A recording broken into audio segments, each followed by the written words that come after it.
السلام علیکم editor and listeners, Urdu novels library میں آپ کا ڈھیر سارا ویلکم۔ رمز جنون کی ایپیسوڈ نمبر 84 کا پارٹ 2 ہے۔ اگر آپ نے ابھی تک میرے چینل کو سبسکرائب نہیں کیا تو جلدی سے سبسکرائب کر دیں، لائک اینڈ شیئر کریں اور اپنی رائے کامنٹ باکس میں لازمی دیں۔ چلیں ویڈیو کو سٹارٹ کرتے ہیں۔ بہرمند کے ولیمے کی تقریب بہت شاندار رکھی گئی تھی۔ بارات والے دن جو بدنسکی ہوئی، للما خانم نے درخزی خانزادہ کی پرواہ کیے بغیر ولیمے کی دعوت رکھ دی تھی۔ مجبوراً درخزی خانزادہ کو تمام انتظامات کرنے پڑے تھے۔ انیکسی جل جانے کی وجہ سے سب اب حویلی میں ہی رہائش پذیر تھے۔ للما خانم کے دل کی مراد پوری ہو گئی تھی۔ حویلی میں کبیر خان کی یادیں تھیں۔ درخزی کے مجبور کرنے پر وہ انیکسی شفٹ ہوئی تھی۔ کبیر خان کی ناانصافی اور درخزی کا حویلی سے انیکسی میں شفٹ کرنا ان کے دل پر تازیانے کے طور پر لگا تھا، بلکہ دل پر گہری گرہ ڈالی تھی۔ جس درخزی کی حفاظت بہرمند سے بڑھ کر کی، اس نے ہی حویلی سے نکال دیا تھا۔ للما خانم زنان خانے میں بیٹھی اب کافی پر سکون لگ رہی تھی۔ ان کی طرف سے بہت سے رشتہ دار خاتون آئی ہوئی تھی۔ زرلشتہ گولڈن کلر کے کامدار سوٹ پہنے، زیورات میں لدی پدی تندیز زنان خانے کے صوفے پر بیٹھی دلہن بنی بیٹھی تھی۔ دوپہر سے شام ہوئی تھی، اس کی کمر تختہ ہو گئی تھی۔ ولیمے کا شاندار کھانا تو دن کو ہی کھلا دیا گیا تھا، مگر اب بھی مہمان خواتین زنان خانے میں موجود تھے۔ وہ بلڈ ریڈ کلر کی فل کامدار میکسی میں ملبوس تھی، جن پر میرون کامدار دوپٹہ لیے ہوئے تھی۔ چہرے پر فاؤنڈیشن لگائے، سرخ لپسٹک ہونٹوں پر لگائے وہ ہلکا سا میک اپ کی ہوئی تھی۔ بالوں کو بے حد سمپل سے جوڑے میں قید کیے ہوئی تھی، جس پر موتیوں کا گجرا لپٹا ہوا تھا۔ لائٹ سے میک اپ اور سرخ دوپٹے کے حالے میں وہ کافی نکھری سی لگ رہی تھی۔ چہرے پر سپاٹ پن اور بے نیازی تھی۔ عنایا بھی دوپہر سے ایک صوفے پر ٹکی تھی، البتہ ملالہ خان درخزی خانزادہ کی بیوی ہونے کا فرض پوری طرح نبھا رہی تھی۔ شاکنگ پنک کلر کے بے حد خوبصورت ڈریس میں ملبوس، بال کھلے چھوڑے، شانوں پر دوپٹہ پھیلائے، وہ شاکنگ پنک رنگ کی لپسٹک لگائی ہوئی تھی۔ وہ اپنی بے پناہ خوبصورتی سے وہ سب کی توجہ اپنی طرف کھینچے ہوئی تھی۔ للما خانم کی طرف سے آئی رشتہ دار خواتین اسے عنایا پر فوقیت دے رہی تھی۔ اس کے سامنے ملالہ خان کو گود ہری ہونے کی دعائیں دی جا رہی تھی۔ عنایا دیکھتے بھی بے نیاز بنی ہوئی تھی۔ ماں بننے کی کوئی چمک اس کے چہرے پر نہ تھی۔ لائٹ سے میک اپ نے اس کے چہرے کو نکھار دیا تھا، ورنہ رنگت زرد، پیڑی زدہ ہونٹ، آنکھوں کے گرد سیاہ ہلکے جیسے اس کے چہرے کا خاصہ بن گئے تھے۔ عنایا کا چہرہ اس وقت بھی اچھا خاصا سرد سپاٹ تھا۔ اس نے کسی سے سلام تک نہیں کیا تھا۔ درخزی کی رشتہ دار خواتین نے اسے پیار کرنے کی کوشش بھی کی۔ وہ بیزاریت سے ان کے ہاتھ جھٹک چکی تھی، اس لیے وہ خواتین بھی اسے جلانے اور اذیت دینے کے لیے بڑھ چڑھ کر ملالہ خان کے قصیدے پڑھ رہے تھے۔ سب کو پتا تھا عنایا کو ملالہ خان پر خواش ہے۔ بہرمند کی بارات پر جو کچھ ہوا سبھی کو پتا تھا۔ کپڑوں کی باز گرز کا ذکر ہر گھر میں ہی تو ہوا تھا۔ مردانے کی طرف کا دروازہ کھلا تھا۔ وہ سیاہ شلوار قمیض پہنے اندر داخل ہوا تھا۔ وہ گردن موڑے سے دیکھنے لگی، جس کے چہرے پر ازلی سرداریت کا روب و دبدبا تھا۔ سفید چہرے پر سرخی اس کے نقوش کا خاصہ تھی۔ وہ بے حد باروب شاندار پرسنالٹی کا مالک تھا۔ سوات میں جو مسکراہٹ ہمہ وقت اس کے لبوں پر رہتی تھی، وہ یہاں آ کر مفقود تھی۔ اس کی پرسنالٹی میں یہی ایک بدلاؤ آیا تھا۔ وہ آج بھی ویسا تھا، کسی چٹان کی طرح مضبوط، مگر اتنا ہی باروب۔ وہ اسے دیکھتے خود کو دیکھنے لگی۔ کیا وہ بھی ویسی تھی جو کبھی ہوتی تھی؟ وہ تو عنایا پاشا جیسی ایک پرسن پنا رہی تھی۔ نہ آنکھوں میں چمک، نہ وہ رنگت، نہ وہ ازلی بے نیازی اور مغروریت۔ ویسی شخصیت خود 18 سالہ لڑکی تھی، جس کی خوبصورتی، بے نیازی، مغروریت وہ عالیشان مرد اپنے دھوکے بے وفائی سے ختم کر چکا تھا۔ اب صرف ایک ٹوٹی بکھری عورت تھی جسے وہ زبردستی اپنی پناہوں میں قید کیے ہوئے تھا۔ وہ اس کی بے پناہ شاندار پرسنالٹی دیکھتے مجسم سی تھی۔ اس کی خوشبو کی تیز مہک پورے زنان خانے میں پھیل گئی تھی۔ وہ عالیشان مرد زنان خانے میں نگاہیں دوڑائے کسی کا متلاشی تھا۔ زنان خانے میں مہمانوں کی بھرمار تھی، وہ دکھ ہی نہ رہی تھی۔ سیاہ آنکھیں بے چینی سے کسی کو تلاش کر رہی تھی۔ وہ ایک خوشبودار نازک خوبصورت وجود اس کے ساتھ ٹکرا گیا تھا۔ اس سے پہلے وہ گرتی درخزی اسے تھام چکا تھا۔ ملالہ خان اس کے سیاہ کرتے کو تھامے اسے صدقے واری نگاہوں سے دیکھ رہی تھی۔ وہ تمام کیل کانٹوں سے لیس تھی۔ اس کے چہرے سے نگاہیں ہٹانا کسی بھی مرد کے لیے مشکل عمل ہو سکتا تھا۔ وہ اپنی اداؤں کا جال مقابل پر پھینک رہی تھی۔ وہ اب وہ بھی ایک بیوی کے طور پر کھڑی عنایت کے مقابلہ کرنے کو تیار تھی۔ درکزی خانزادہ نے اس کے بے پناہ خوبصورت چہرے کو ایک نگاہ دیکھا، نگاہیں گڑبڑائیں۔ وہ اس کے کمر سے ہاتھ ہٹائے اپنی نگاہیں چرا گیا تھا۔ ملالہ خان کے چہرے پر فتح مندی کے اثرات لہرائے تھے۔ مقابل نے سے ایک نگاہ تو دیکھا تھا، یہی ایک گڑبڑاتی نگاہ ہی کافی تھی۔ اس کی سبز آنکھیں بھیگنے لگی، آنسو عارض پر پھسلنے لگے۔ وہ اس کے آنسوؤں سے نظریں چرائیں اسے تلاش کرنے لگا جس کے لیے وہ زنان خانے آیا تھا۔ عنایت کے لبوں پر سزائیہ مسکراہٹ چھائی تھی۔ وہ اب اس سے نظریں چرانے لگا تھا، یعنی اسے بھی اس بے پناہ خوبصورت عورت سے ہمدردی ہونے لگی تھی۔ ہمدردی محبت کی پہلی سیڑھی ہوتی ہے۔ ہزاروں مرد اس ہمدردی کے چکر میں دوبارہ محبت کرنے پر مجبور ہو جاتے ہیں۔ عنایت کے لبوں پر بکھری استزاحیہ مسکراہٹ گہری ہوتی جا رہی تھی۔ آخر کار تم اس کے حسن سے مرعوب ہو گئے؟ اس نے درکزی پر نگاہیں گاڑی تھی۔ دل نے چپکے سے سوال کیا تھا۔ ہاں، مگر عشق اب بھی تم سے ہے۔ وہ درکزی خانزادہ کا جواب سوچ کر مدھم سا مسکرائی تھی۔ مردوں کا عشق بھی نہ۔ عنایت کو بہت زور سے ہنسی آئی تھی۔ وہ اپنا چہرہ مڑ گئی تھی۔ درکزی خانزادہ کی گرم نگاہوں نے آخر کار عنایت کو تلاش کر لیا تھا۔ وہ ملالہ کو نرمی سے پیچھے کرتے بھاری قدموں سے عنایت کی طرف بڑھا۔ وہ اس کے سامنے آن کھڑا ہوا۔ تیز مہک عنایت کی سانسوں میں گھلی نگاہیں چمکدار بوٹوں پر ٹک گئی تھی۔ چلو کمرے میں۔ درکزی خانزادہ نے اپنا ہاتھ اس کی طرف بڑھایا۔ ٹھیک ہو خان، ادھر ہی۔ عنایت نے سپاٹ لہجے میں جواب دیا۔ زنان خانے میں یہ دیکھتے مکمل خاموشی چھائی تھی۔ آج کا قصہ بھی زد عام ہو سبھی کی دلی تمنا تھی۔ اٹھا کر لے جاؤں گا۔ وہ جھکتے ہوئے اس کی آنکھوں میں آنکھیں گاڑے اس کے دونوں اطراف میں صوفے پر ہاتھ رکھ گیا تھا۔ آواز اتنی بلند تھی کہ زنان خانے کے چاروں طرف گونجی تھی۔ اتنا بے شرم، خدا معاف کرے، کچھ عورتیں بڑبڑائی تھیں۔ کچھ نے ملالہ کے چہرے پر نگاہ ڈالتے اس پر ترس کھانا ضروری سمجھا تھا۔ وہ فقط چہرے کے ساتھ کھڑی تھی۔ سبز آنکھیں مزید بھیگی تھی۔ نہ پہلی عورت بننا آسان تھا نہ دوسری۔ ملالہ خان کا دل کچی کچی ہونے لگا۔ میں نے کھانا کھا لیا ہے۔ اس کی سزا حیرت انگیز شخصیت کے آگے وہ زیر ہونے لگی۔ مقابل کے جسم سے اڑتی خوشبو روم روم میں رچتے حواسوں پر سوار ہونے لگی۔ مگر میں نے نہیں کھایا۔ وہ اس کے سرخ کپکپاتے لبوں پر نگاہیں جما گیا۔ نایا تیزی سے سرخ ہوئی تھی۔ مقابل کا زوم آئینی لہجہ اس کی دھڑکنیں منتشر کرنے لگا۔ چلو کمرے میں سوین۔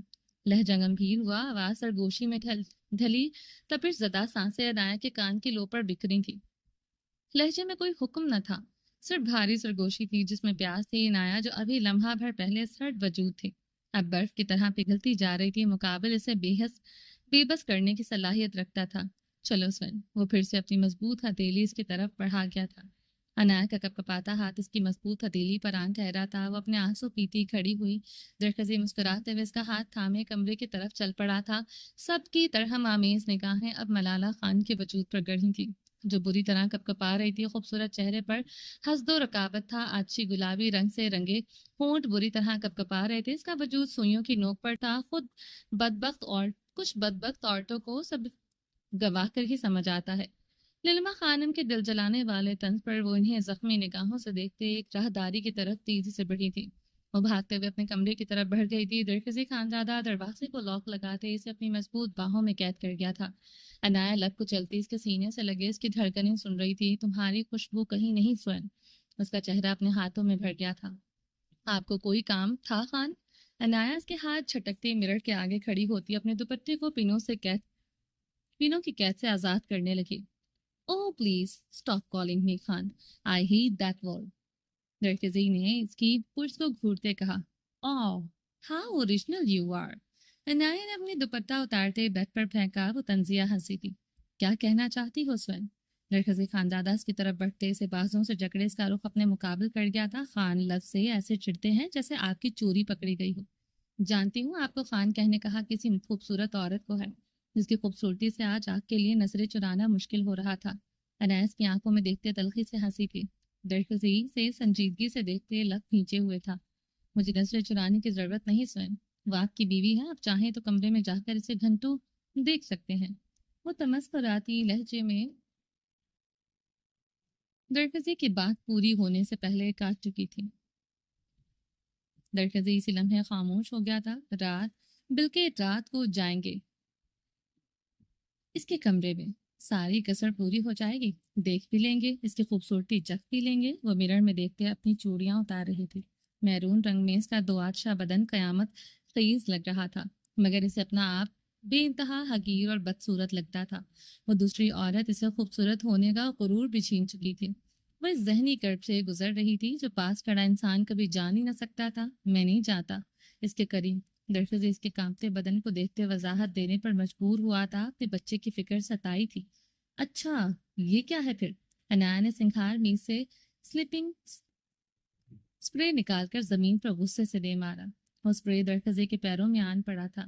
اس پر لکھا ہے یہ پریگننٹ وومن بھی استعمال کر سکتی ہیں۔ کس لیے ہے یہ کمرے میں؟ آپ استعمال کرتے ہیں؟ وہ لفظ چباتے زہر خند لہجے میں سوال کر رہی تھی۔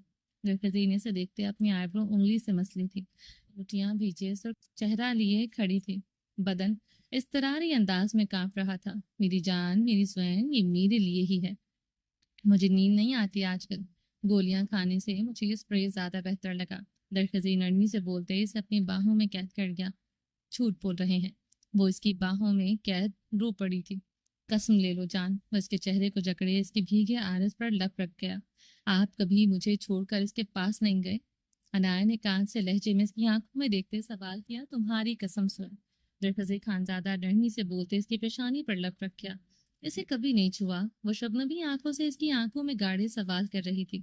کبھی نہیں چھوا۔ وہ اس کی بھیگی پلکوں پر لپ رکھ گیا۔ اسے کبھی نہیں دیکھا؟ وہ بہتے آنسوؤں سے پوچھ رہی تھی۔ کبھی نہیں دیکھا سوئن۔ اس کی ناک کی ٹپ پر لپ رکھ گیا۔ اس سے کبھی اپنی کوئی ضرورت پوری نہیں کی؟ اس کی خوبصورتی نے کبھی مجبور نہیں کیا نا؟ وہ کپکپاتے ہاتھوں سے اس کی شرٹ کو جکڑ گئی تھی۔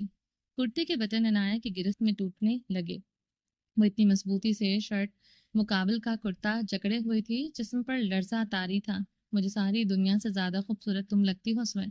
اس کی حالت دیکھتے اس کے نازک کمر پر مضبوطی سے ہاتھ رکھے ہوئے تھا۔ لگتی ہوں مگر ہوں تو نہیں نا؟ وہ شدت سے رو دی تھی۔ درخزے پریشانی سے اسے دیکھ رہا تھا۔ وہ احساس کمتری کا شکار ہو رہی تھی۔ وہ ایسی تو نہ تھی۔ درخزے خانزادہ اس کے ہاتھ اپنی شرٹ سے چھڑواتے اس کا رخ مرر کے سامنے کر گیا تھا۔ میری آنکھوں سے نہیں، اپنی آنکھوں سے خود کو دیکھو سوئن۔ کیا تم اتنی خوبصورت نہیں کہ تمہارا درخزی تمہارا اسیر ہو جائے، تمہارے لیے پاگل ہو جائے؟ درخزی خانزادہ نے اس کے دو آتشا وجود پر نگاہیں گاڑے بھاری لہجے میں سوال کیا۔ عنایا نے خود پر نگاہ ڈالی۔ بالوں کی لٹیں جوڑے سے نکلتی عارض پر بکھری تھی۔ رونے سے میک اپ چہرے میں جذب ہوتے اس کا چہرہ گلابی کیے ہوئے تھا۔ تیکھے نقوش سوگواریت کی کیفیت میں مزید پرکشش لگ رہے تھے۔ میرون تنگ سی میکسی میں اس کا جسم دو آتشا قیامت خیز لگ رہا تھا۔ وہ خوبصورت مجسمے کی طرح لگ رہی تھی جس میں بڑی خوبصورتی سے کسی شاہکار نے رنگ بکھیر دیے ہوں۔ وہ بے حص و حرکت کھڑی خود کو دیکھ رہی تھی۔ وہ واقعی میں خوبصورت تھی۔ وہ خود کو یقین دلا رہی تھی۔ درخزے خانزادہ اس کے پیٹ پر ہاتھ جمائے ہوئے مرر میں نظر آتے اس کے عکس کو گرم نگاہوں سے دیکھ رہا تھا۔ اس کی گرم نگاہوں پر وہ پگھلنے لگی تھی۔ سرخ ہوتی نگاہیں جھکا گئی تھی۔ وہ اس کے حصار میں قید اس کی چھا جانے والی پرسنالٹی میں جکڑی جا رہی تھی۔ ایک چیز کی کمی ہے میری خوبصورت دلہن۔ درخزے خانزادہ اس کی سائڈ گردن پر لپ رکھ گیا تھا۔ اس کی گرم تپش زدہ بوسے پر عنایا کے دل کی بیٹ مس ہوئی تھی۔ وہ تو آج بھی اس کی دیوانی تھی۔ کیا؟ عنایا نے نگاہیں اٹھائے، مرر میں دیکھا۔ وہ پھر سے احساس کمتری کا شکار ہوئی۔ اپنا وجود پھیکا لگنے لگا۔ بے یقینی کے دوراہے پر ایک بار پھر سے آن کھڑی ہوئی تھی۔ ایک منٹ۔ درخزی خانزادہ ڈریسنگ روم کی طرف بڑھا۔ عنایا پھر سے مجسم بنی خود کو دیکھ رہی تھی۔ اس کی ذہنی حالت ابتر سی تھی۔ 2 منٹ بعد وہ کمرے میں تھا۔ درخزی کے ہاتھ میں لکڑی کا بھاری جیولری کا باکس تھا، اس کی مورے کے زیورات سے بھرا ڈبہ جو درخزی خانزادہ کو اپنی جان سے زیادہ عزیز تھا۔ وہ بہت شوق سے جیولری پہنتی تھی۔ کسی شادی پر جانا ہوتا تو وہ ضرورت سے زیادہ زیورات پہن لیتی تھی۔ درخزی خانزادہ اسے سونے کے بھاری جیولری پہنانے لگا۔ بے حد خوبصورت بھاری سونے کے جھمکے پہنائے، بھاری گول کا چوکر، مختلف مالائیں جو عنایا کے زیر ناف کو چھو رہی تھی۔ اب وہ اس کی نازک کلائیوں میں جڑاؤ بھاری کنگن اور چوڑیاں پہنا رہا تھا۔ بس یہی کمی تھی، وہ بھاری آواز میں بولا۔ عنایا سونے کی جیولری میں مزید دمکنے لگی تھی۔ سوین، یہ میری مورے کی آخری نشانی ہے، مجھے جان سے زیادہ عزیز ہے۔ یہ سے تمہاری ہے۔ اس کی حفاظت کرنا مورے سے بہت محبت کرتا ہے اور اس کے بعد تم سے محبت کرتا ہوں۔ وہ اس کی کمر میں ہاتھ ڈالے بیڈ پر لے گیا تھا. عنایت سے بھیگی نگاہوں سے دیکھ رہی تھی. وہ اس کی ہتھیلیاں شدت سے چھومے اس کی کلائی میں سونے کی چوڑیوں پر لپ رکھ رہا تھا. پلیز فین، جب کبھی سجا سورا کرو مورے کی جولری ضرور پہنا کرو، مجھے بہت اچھا لگتا ہے. تم مجھے ان زیورات میں بہت خوبصورت لگتی ہو. وہ ایک بار پھر سے بے کینی کی اس منزل پر آن کھڑی ہوئی تھی جہاں مقابل کے جھوٹ بے وفائی نے اسے لا کر کھڑا کیا تھا. وہ یقین اور بے یقینی کی کیفیت میں جھوٹ رہی تھی. وہ اسے تب خوبصورت لگتی ہے جب وہ اس کی مورے کی جولری پہنتی ہے. وہ استزاہیہ سوچتے بیت کے ساتھ ٹیک لگائے آنکھیں موند گئی. وہ جھکتے ہوئے اس کے پیر چومنے لگا. اس کے بھی چومتا ہوگا. ایک بار پھر سے اس کی آنکھوں سے آنسو بہنے لگے. وہ اس کے پیروں کو چومتے اس کی میکسی اوپر کھسکائے اس کی پنیوں کو چوم رہا تھا. اس کی بھی چومتا ہوگا. دل و دماغ کرلانے لگا تھا. درخزی کے ہاتھ اس کی میکسی کے اندر الجھنے لگے. وہ بے باکی سے اسے چھونے لگا. اسے بھی ایسے چھوتا ہوگا. آنسو دل پر گرنے لگے. وہ اوپر کو ہوتے اس کی جولری نرمی سے اتارنے لگا. جو پہنائی تھی وہ سائڈ ٹیبل پر نرمی سے رکھ رہا تھا. میکسی کی زپ چرچراہٹ کی آواز کے ساتھ کھلی. میکسی کندھوں سے نیچے کھسکی تھی. درخزی کے ہاتھ اس کے خوبصورت جسم پر اپنا حق جتانے لگے. اس پر بھی حق جتاتا ہوگا. اس کی دبی دبی سسکیاں خارج ہونے لگی. میکسی اب اس کے وجود سے اتر گئی تھی. عنایت نے آنکھیں کھول کر اسے دیکھا. وہ اسے سرخ مخمور نگاہوں سے دیکھ رہا تھا. اسے بھی ایسے ہی دیکھتا ہوگا. عنایت کا بدن کانپنے لگا. وہ اسے نرمی سے تکیے پر لٹا اس پر حاوی ہوا. وہ عنایت کے بدن کی کپکپاہٹ کو سردی کی وجہ سے سمجھتے خود پر گرم کمبل اوڑھ کیا. اسے بھی ایسے ڈھانپتا ہوگا. کمبل کے اندر اس کے نیچے دبے عنایت کی سانسیں بند ہونے لگی. وہ مقابل کی پرحدت بدن سے پسینے کی تڑ ہونے لگی. وہ بھی ایسے پگھلتی ہوگی. آنسو آرس پر لڑھکنے لگے. اس کی شہرت کو چومتے ہوئے اس کی گہرائیوں پر چپتے دیوانہ ہوا. اسے لے کر بھی شدت پسند ہوتا ہوگا. عنایت کے آنسو آرس پر پھسلتے اس کے حلق میں گھلنے لگے. وہ اس کی کمر میں ہاتھ ڈالتے اسے اپنے بدن کا حصہ بنائے. جنونی ہوا. اسے لے کر بھی جنونی ہوتا ہوگا. اس کے لب کپ کپائے تھے. وہ اس کے لبوں کو اپنے لبوں میں جکڑے اپنی شدتوں میں تیزی لانے لگا. عنایت کو سب گھومتا محسوس ہوا تھا. وہ بھی ایسے ہی اپنے حواس کھوتی ہوگی. عنایت زخمی کی آنکھیں بند ہونے لگی تھیں.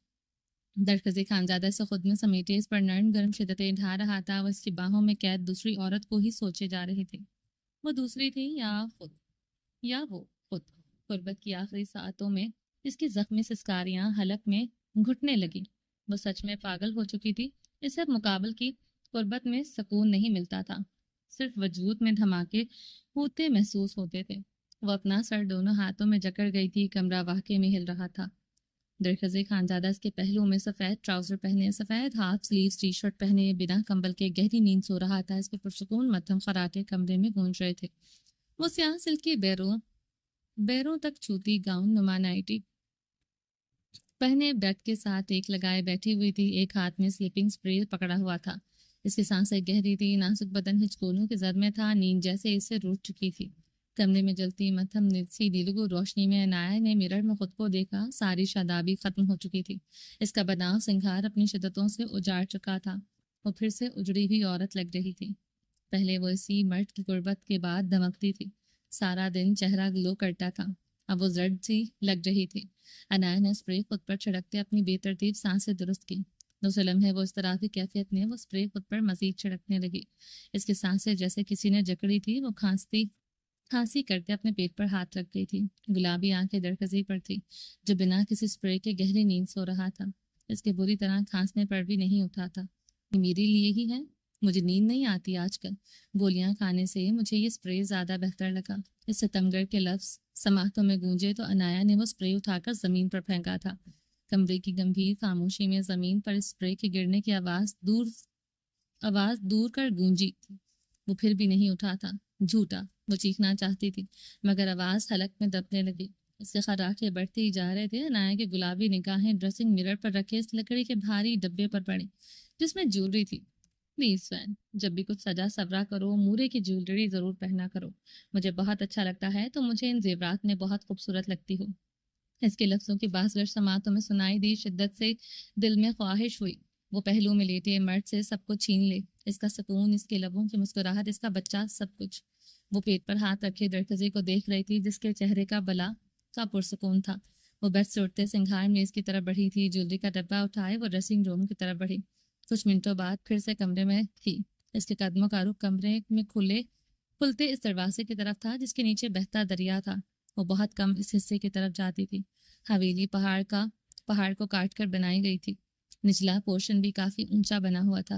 پچھلی طرف نیچے کی طرف بہتا دریا. اس نے لکڑی کا بھاری دروازہ کھولا.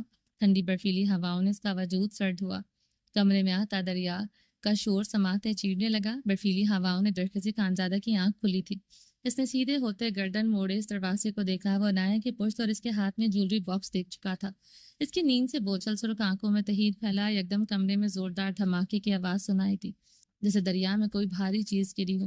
سوین, درخزی چیخا. بیڈ سے اترتے بھاگتے ہوئے وہ ٹیرس کی طرف بڑھا. عنایت ریلنگ کو جکڑے دریا کو دیکھ رہی تھی. درخزی کے سانسیں بحال ہوئی. پیشانی پر چمکتے موتی برفیلی ہواؤں کے خشک ہوئے.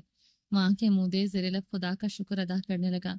سوین, وہ اسے شانوں سے جکڑے اپنے سینے سے لگا گیا تھا اور سرد و سپاٹ انداز میں اس کے سینے سے لپٹے کھڑی تھی. تم نے میری جان نکال دی سوین. مجھے لگا میں سانس نہیں لے سکوں گا. اس کا چہرہ تھامے بمشکل بول رہا تھا. چہرہ سرخ تھا, سانس پھول رہی تھی. وہ مضبوط مرد ہوتے جیسے کانپ رہا تھا. وہ عنایت کو نم نگاہوں سے دیکھتے اس کے پیٹ پر ہاتھ رکھ گیا تھا.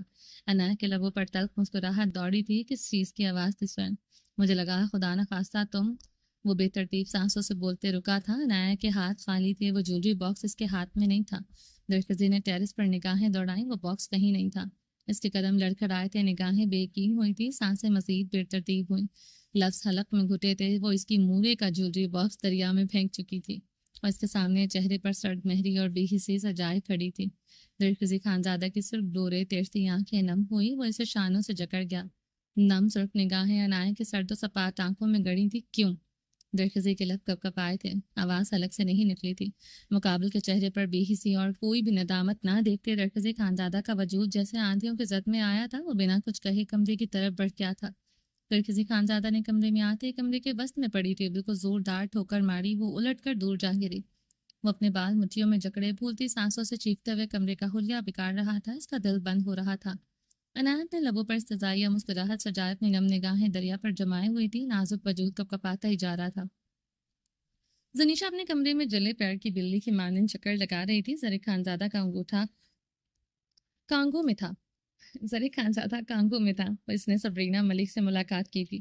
سبرینا ملک عائش کی موم تھی. عائش زرق خانزادہ کی دوست تھی. وہ یہ بھی جانتی تھی. مگر اب زرق خانزادہ نے آخر سبرینا ملک سے کیوں ملاقات کی؟ اسے اس سے کیا کام ہو سکتا تھا؟ آخر عائش ونی میں آئی ہے. اسے اس سے کچھ سروکار نہیں تھا. وہ کسی پر ترس کھا کر اپنے انتقام سے پیچھے نہیں ہٹ سکتی تھی.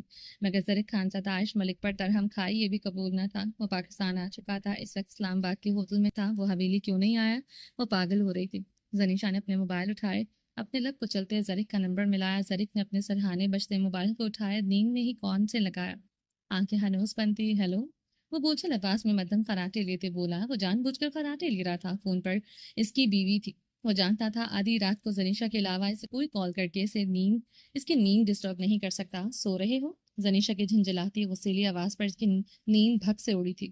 آواز میں وہی خطرناک طوفان تھا جو ہر شوہر کے کانوں میں زلزلہ بن کر گونجتا ہے.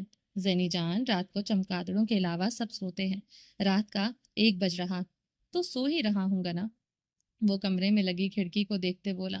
آنکھیں پوری کھل گئی تھی. اس کی غصیلی آواز کافی تھی. اچھا, کانگو میں رات کا 1 بج رہا ہے. زنیشا کے سوال پر اس کے دماغ کے سارے فیوز روشن ہوئے تھے. وہ پاکستان آ چکا ہے, زنیشا کو نہیں بتایا تھا. سکون سے سونے کی غرض سے اسلام آباد کے ہوٹل میں آج رات کے لیے کمرہ بک کروایا تھا. جانتا تھا حویلی جا کر نہ سکون سے سونے دیتی نہ پاس آنے دیتی. میرا مطلب ہے زینی جان, تم کیوں رات کو چمگادڑوں کی طرح جاگ رہی ہو؟ یہاں کانگو میں تو ابھی 9 ہی بج رہے ہیں. زرق نے لب دانتوں تلے دبائے کہا. تم کانگو میں ہو؟ زنیشا کے اگلے سوال پر اس کی آنکھیں بھی پوری طرح کھل گئی تھی. وہ اپنا نچلا لب دانتوں تلے دبا کے آتا. جھوٹ پکڑا جا چکا تھا. وہ تو لندن کا کہہ کر آیا تھا. زنی جان, لندن سے کانگو آیا ہوں. تمہیں بتانا بھول گیا. وہ لہجے میں بےچارگی طاری کرتے وضاحت دینے لگا. لندن کا بولا تھا, نکلے کانگو سے, اور اب ہو اسلام آباد میں. زرق, تم کتنے جھوٹ بولو گے؟ وہ غصے سے فون بند کر چکی تھی. زرق نے جلدی سے اسے کال ملائی. اس کا نمبر آف آ رہا تھا. اف زینی جان, بیوی ایسی ہو تو دشمن کی کیا ضرورت. وہ تکیے پر سرکتے بڑبڑایا. دل و دماغ میں غصے کی لہریں اٹھ رہی تھیں. وہ اسلام آباد میں ہے, اسے پتا تھا تو یقیناً اس نے اس کے پیچھے کسی کو لگایا ہوا تھا. اس وقت وہ اپنے دماغ کی پھٹتی رگوں کے ساتھ یہی سوچ رہا تھا کہ اگر اسے یہ پتا تھا وہ کانگو میں تھا, یہ بھی پتا ہوگا وہ سبرینا ملک سے ملا. زنیشا حویلی میں کوئی طوفان نہ کھڑا کر دے. وہ اپنے لالا کے مقابل نہیں آ سکتا تھا. وہ اضطرابی سوچتے بے بسی سے آنکھیں موم گیا تھا. ابھی تک کنوارا ہوں مگر وہ ورجنٹی ایسے سنبھال رکھی ہے جیسے کوئی قومی خزانہ ہو، اور حال ایسا جیسے 3 بچوں کا باپ ہوں۔ وہ بڑبڑاتے ہوئے بیڈ سے اٹھا، اپنا کوٹ پکڑا اور اپنے جوگرز پہنے وہ منہ پر ہاتھ پھیرتے کمرے سے نکل آیا۔ اس لمحے اسے کلام روانہ ہی ہونا تھا، اس کی بیوی کیا کر ڈالے اس کا کچھ پتہ نہ تھا۔ قسم سے اگر بیوی کا عذاب پہلے ہی معلوم ہوتا کبھی نکاح نہ کرتا۔ ہاتھ میں کوٹ، پاؤں میں جوگرز اور دل میں زنیشا نامی بلا کا طوفان لیے وہ آدھی رات کو اسلام آباد کی سڑک پر ٹیکسی ڈھونڈ رہا تھا۔ سبرینا ملک نے ایڑی چوٹی کا زور لگا دیا تھا۔ اسلام آباد اور لاہور کی سطح پر کیس درج ہو چکا تھا مگر قانون کی حدیں کاغذوں تک محدود تھیں۔ وہاں کی پولیس زاویار خانزادہ کے علاقے میں یوں داخل نہیں ہو سکتی تھی جیسے کوئی عام مجرم ہو۔ وہ ایک عام آدمی نہیں، سردار تھا۔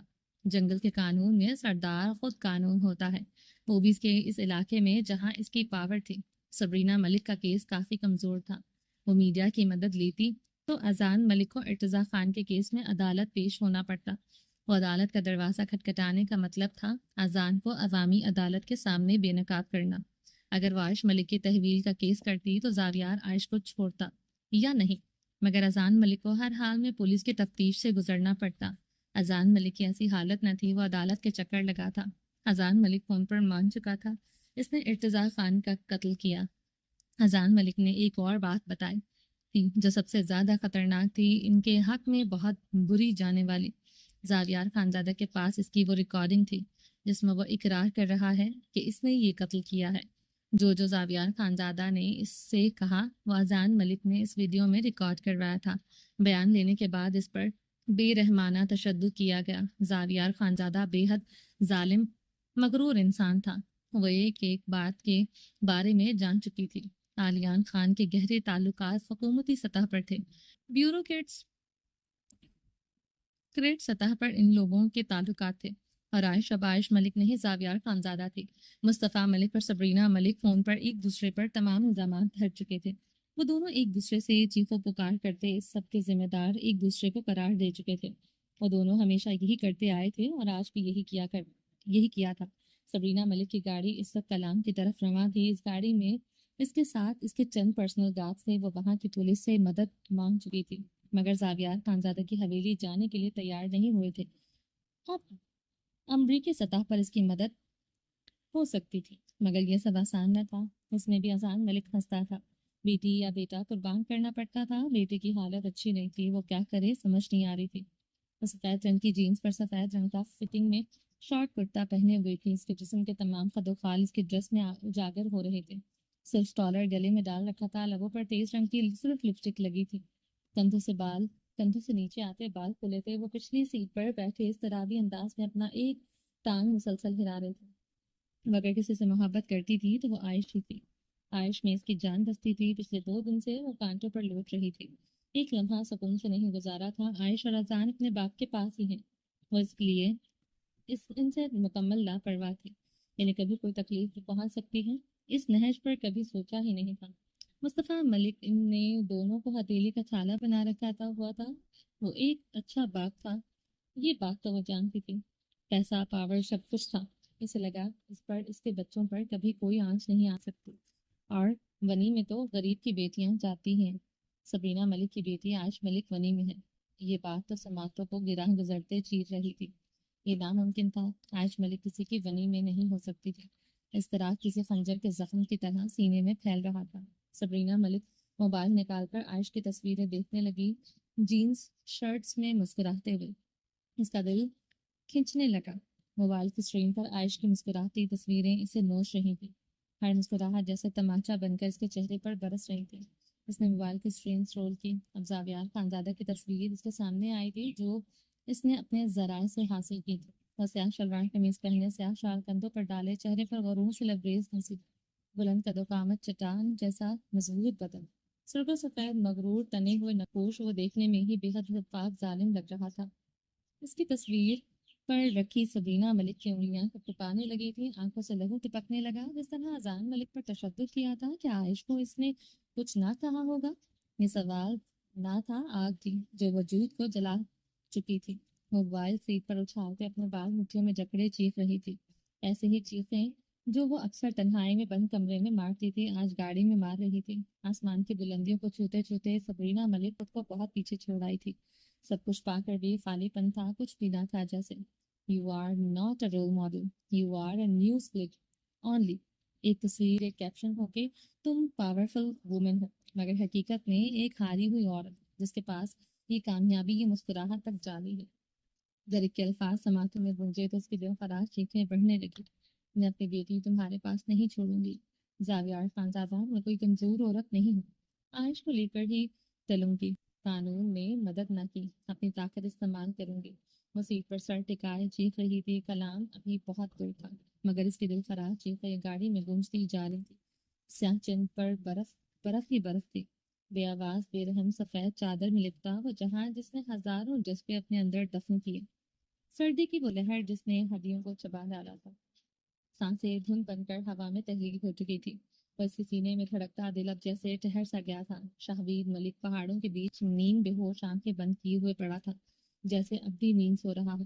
مگر وہ مرا نہیں تھا، ابھی بھی زندہ تھا. کب کپاتے برفیلے طوفان کے بیچ پاک آرمی کی سرچ ٹیم حرکت کر رہی تھی.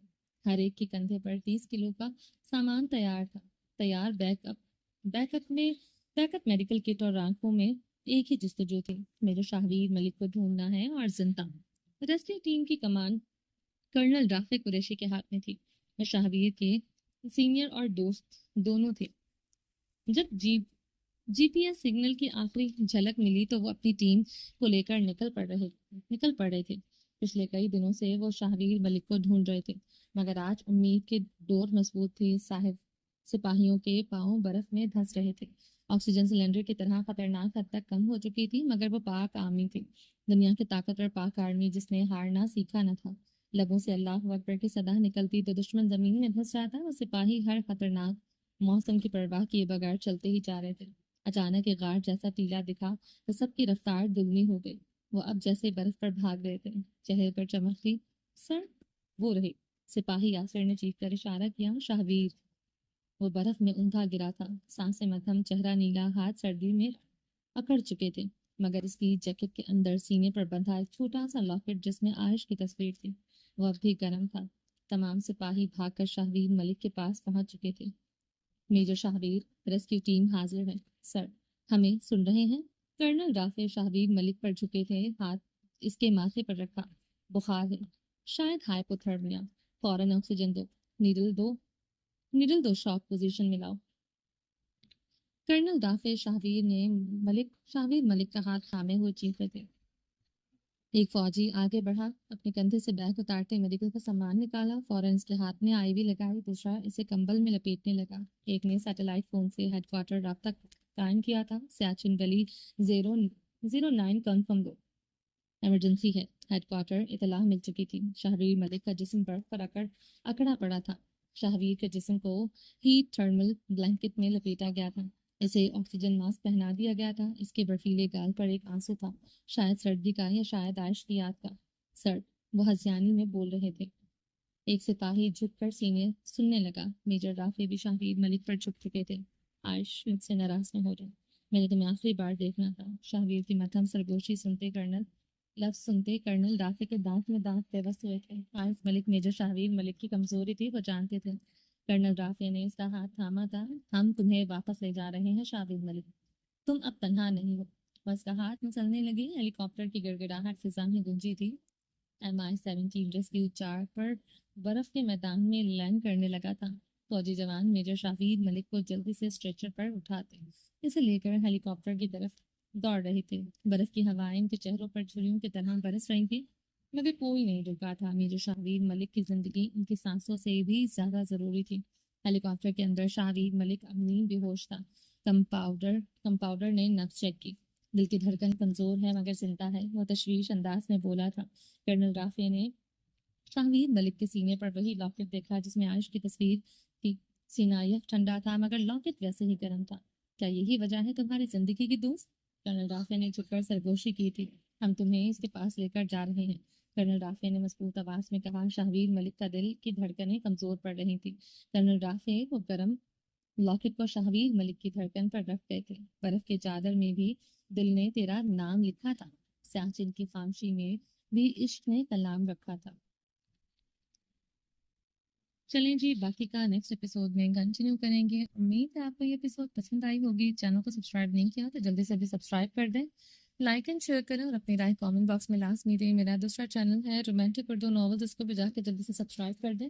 اپنا ڈھیر سارا خیال رکھیے گا, دعاؤں میں یاد رکھیے گا. ملتے ہیں جب تک نیکسٹ ایپیسوڈ میں, تب تک کے لیے اللہ حافظ.